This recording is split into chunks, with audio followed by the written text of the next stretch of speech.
Zombie Apocalypse.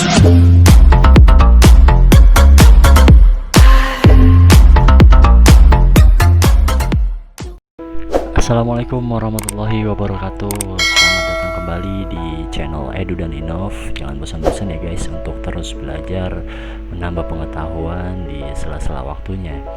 Nah, pada video kali ini saya akan menjelaskan mengenai apa saja sih komponen atau kompensasi karyawan yang kena PHK atau pemutusan hubungan kerja. Nah, berdasarkan Undang-Undang Nomor 13 Tahun 2003, hak-hak dari karyawan yang terkena PHK salah satunya adalah berhak mendapatkan uang pesangon sesuai dengan pasal 156 ayat 2 Undang-Undang Ketenagakerjaan. Nah, dilihat di tabel ini guys, untuk tabel masa kerja yang kurang dari 1 tahun, uang pesangonnya adalah 1 bulan upah. Lalu 1 tahun sampai dengan kurang dari 2 tahun berhak mendapatkan 2 bulan upah. Lalu untuk masa kerja 2 tahun sampai dengan kurang dari 3 tahun berhak mendapatkan 3 bulan upah. 3 tahun sampai dengan kurang dari 4 tahun mendapatkan 4 bulan upah. 4 tahun sampai dengan 5 tahun berhak mendapatkan 5 bulan upah. Lalu 5 tahun sampai dengan kurang dari 6 tahun berhak mendapatkan 6 bulan upah. 6 tahun sampai dengan kurang dari 7 tahun berhak mendapatkan 7 kali upah. Dan 7 tahun sampai dengan 8 tahun berhak mendapatkan 8 kali upah. Dan yang terakhir adalah 8 tahun masa kerja atau lebih berhak mendapatkan 9 kali upah. Jadi maksimal masa kerja lebih dari 8 tahun berhak mendapatkan maksimal 9 kali upah. Itu sesuai dengan pasal 156 ayat 2 Undang-Undang Ketenagakerjaan untuk pemberian uang pesangon. Nah, selain untuk uang pesangon, ada juga yang berhak diterima untuk orang-orang yang terkena atau karyawan yang terkena pemutusan hubungan kerja adalah uang penghargaan masa kerja atau UPMK sesuai dengan pasal 156 ayat 3 Undang-Undang Ketenagakerjaan.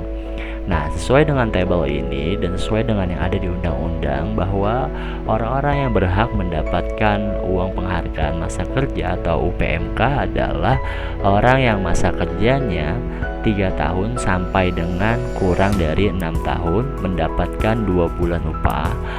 6 tahun sampai dengan kurang dari 9 tahun mendapatkan 3 bulan upah.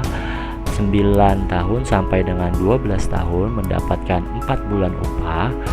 12 tahun sampai dengan 15 tahun mendapatkan 5 bulan upah. 15 tahun sampai dengan kurang dari 18 tahun mendapatkan 6 bulan upah. 18 tahun sampai dengan 21 tahun berhak mendapatkan 7 bulan upah. Masa kerja 21 tahun sampai dengan kurang dari 24 tahun berhak mendapatkan 8 bulan upah. Dan yang terakhir, masa kerja 24 tahun dan seterusnya atau lebih berhak mendapatkan maksimal 10 bulan upah. Jadi untuk pekerja yang masa kerjanya kurang dari 3 tahun itu belum berhak mendapatkan uang penghargaan masa kerja atau UPMK.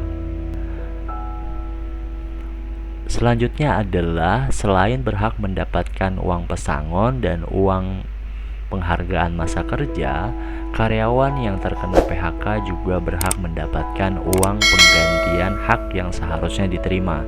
Ini sesuai dengan pasal 156 Undang-Undang Nomor 13 Tahun 2003. Di antaranya berhak mendapatkan yang pertama adalah cuti tahunan yang belum diambil atau belum gugur. Yang kedua adalah biaya atau ongkos pulang untuk pekerja atau buruh dan keluarganya ke tempat di mana bekerja atau buruh diterima bekerja. Nah, ini biasanya apabila ada yang memang ditugaskan ke luar kota untuk bekerja, yang mana penerimaannya itu bukan di tempat atau kota tempat dia bekerja. Yang ketiga adalah penggantian perumahan serta pengobatan dan perawatan ditetapkan 15% dari uang pesangon dan uang penghargaan masa kerja bagi yang memenuhi syarat-syarat yang tadi. Jadi penggantian perumahan ini adalah 15% dari uang pesangon dan uang penghargaan masa kerja. Dan yang terakhir adalah hal-hal lain yang ditetapkan oleh perjanjian kerja, PP atau peraturan perusahaan, atau perjanjian kerjasama atau PKB. Jadi memang untuk poin 4 ini balik lagi juga harus dilihat dari perjanjian kerja, peraturan perusahaan, atau perjanjian kerjasama.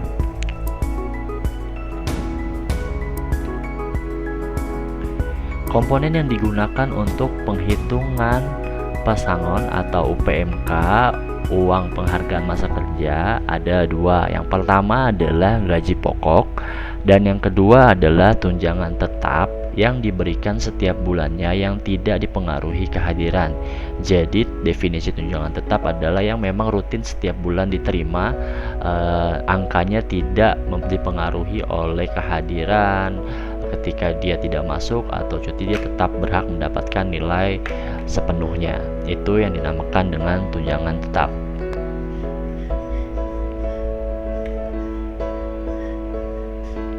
Seperti itulah hak dari karyawan yang memang terkena PHK. Jadi ketika kita review ulang dari slide yang tadi kita bahas, bahwa untuk karyawan yang memang terkena PHK berhak mendapatkan, yang pertama adalah uang pesangon, yang kedua adalah uang penghargaan masa kerja, yang ketiga adalah uang penggantian hak sesuai dengan informasi tadi, dan komponen yang menjadi dasarnya adalah gaji pokok dan tunjangan yang bersifat tetap yang tidak dipengaruhi oleh kehadiran.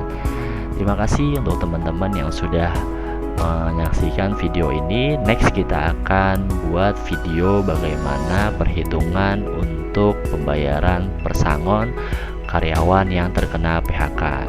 Jangan lupa untuk terus pantengin channelnya dan subscribe channel Edu dan Innov, dan teman-teman juga bisa menyaksikan beberapa video lain untuk bisa menambah pengetahuan dalam dunia ke-HRD-an. Terima kasih.